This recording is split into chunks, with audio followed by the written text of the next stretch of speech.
Linda, c'est ton tour. La Bible dit que tu dois te soumettre à ton mari.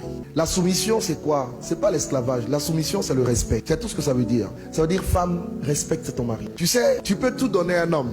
Tu peux tout lui donner. Mais s'il ne sent pas que tu le respectes, il ne peut pas être comblé. Donc, il aime ça. Il faut lui donner ce qu'il aime pour qu'il soit épanoui. Tu as compris?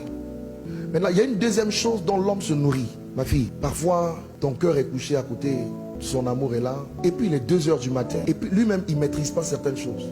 Il se retrouve dans ses conditions normales, c'est pas anormal, normales de température et de pression. Et il va dire, mon amour. Quand il dit mon amour à 2 h du matin, comment tu réponds? Oui, mon cœur. Ça peut lui arriver d'être dans les mêmes conditions à 5 h du matin. Comment tu réponds? Oui, mon cœur. 13 h. Mon amour? Oui, mon cœur. Vous savez, quand les gens se marient, il faut leur dire ce qu'ils vont rencontrer dans le mariage. Il ne faut pas leur enseigner la foi. Ça n'a pas de sens, dans un certain sens. Même si la foi est nécessaire partout.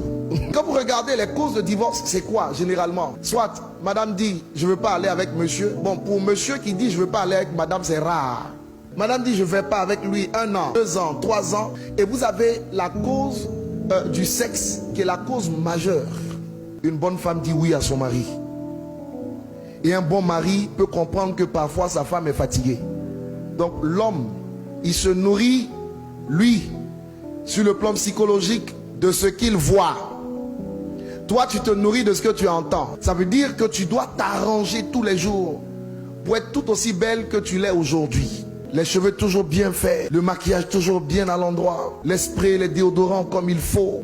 Tu dois toujours être prête pour accueillir ton mari. Quand tu sortiras de chez toi, tu es une femme mariée. Il y a des parties de ton corps qu'on ne doit pas voir, qui sont réservées uniquement à ton mari. Mais s'il te plaît, Linda, quand tu es à la maison, ne t'habille pas à la maison comme tu t'habilles dehors. Ton mari doit être capable de voir ce que personne d'autre ne voit. Une femme sage a 2 faces. Il y a la face du dehors et la face du dedans. Quand tu es avec ton mari chez toi, ma fille, s'il te plaît, ne va pas me mettre une robe qui part du cou jusqu'au bout des orteils. Arnaud doit voir que Dieu t'a donné de belles jambes. Arnaud doit voir des choses que personne d'autre ne peut voir. Et il doit se réjouir en voyant ces choses. N'oublie pas, il fonctionne par les yeux. Donc tu dois lui en mettre plein la vue. Une bonne femme a un vêtement dans la maison qui est différent du vêtement du dehors. Elle a même une 3e dimension. Un autre vêtement dans la chambre à coucher. Là-bas, il ne faut pas aller attacher des pagnes. Ne fais pas ça. Tu es trop jeune pour ça. Il y en a parfois qui vont dans l'intimité. Elles portent des joggings. Sur le jogging, elles vont mettre un jean.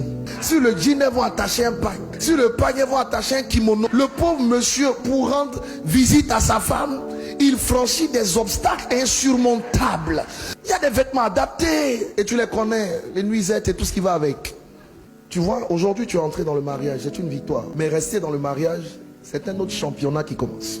Oui, il faut dire ça. Surtout quand elles sont chrétiennes, ils sont chrétiens. Quand tu t'es marié là, ce n'est pas fini.